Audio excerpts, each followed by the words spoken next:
Lakers in 7. Trending na naman. Ano ang mindset ni LeBron sa series na ito at anong adjustment ang ginawa ng Lakers ngayong Game 4? Yan ang pag-uusapan natin, pero bago yan, paki-like mo naman ang ating video. Naiwasan ng Lakers na mawalis ulit ng Denver Nuggets at natigil na rin ang kanilang losing streak against this team. Buhay pa ang pag-asa ng Lakers matapos nilang talunin ang Denver Nuggets sa score ng 119-108. Well, halos lahat kasi ay nag-step up. Si Anthony Davis ay very consistent ang performance ngayong playoffs. This game ay gumawa siya ng 25 points, 23 big rebounds at 6 assists.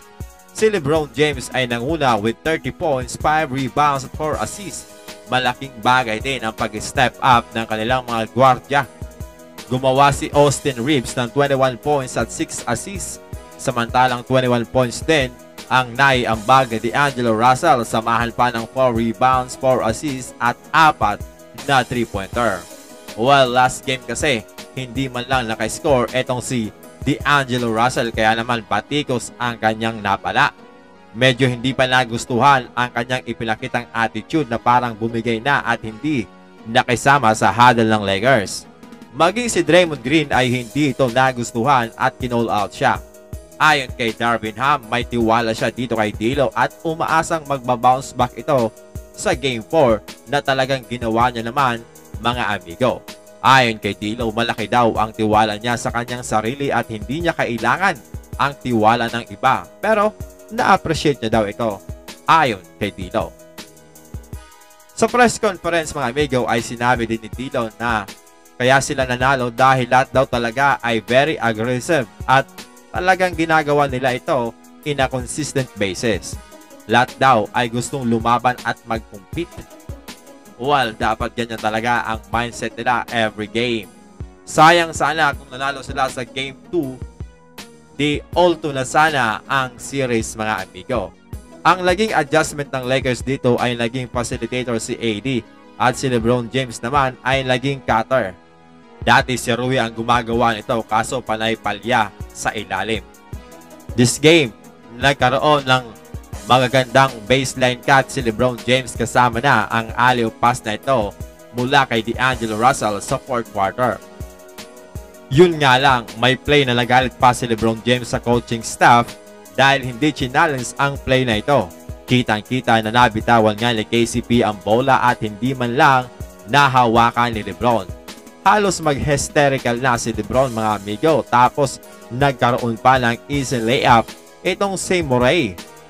Well, napaka-importante kasi ng larong ito para sa Lakers, kaya naman dapat talaga ay challenge ito ng coaching staff. Sino nga naman ang hindi mababatrip, lalo na star player pa ang humihingi ng challenge. Sa 4th quarter ay nag-take over itong si LeBron James kung saan gumawa siya ng 14 points kasama lang steal na ito kay Nikola Jokic for easy dunk. Pinuri niya si Anthony Davis na talagang wala na daw dapat patunayan pa. Si AD daw ay isa sa mga best big man sa liga at sa buong mundo. Nang matalong si LeBron sa kanyang mindset about sa series na ito, ay sinabi ni LeBron na nagpo-focus lamang sila sa isang laro sa bawat pagkakataon dahil kapag natalo nga daw sila ay tapos na. Kapag nanalo, then may buhay pa at magpo-focus sila sa susunod na laro.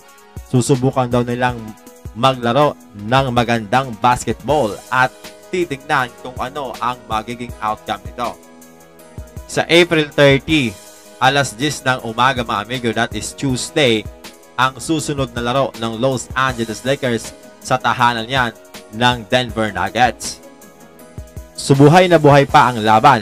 Kung mananalo sila ng 4 na sunod-sunod, ay sila na ang kauna-unahang team na nakabalik with 0-3 standing sa series. Mga amigo, trending na naman ngayon tuloy sa social media ang Lakers in 7 dahil nabuhayan ng pag-asa ang mga fans matapos manalo sa Game 4.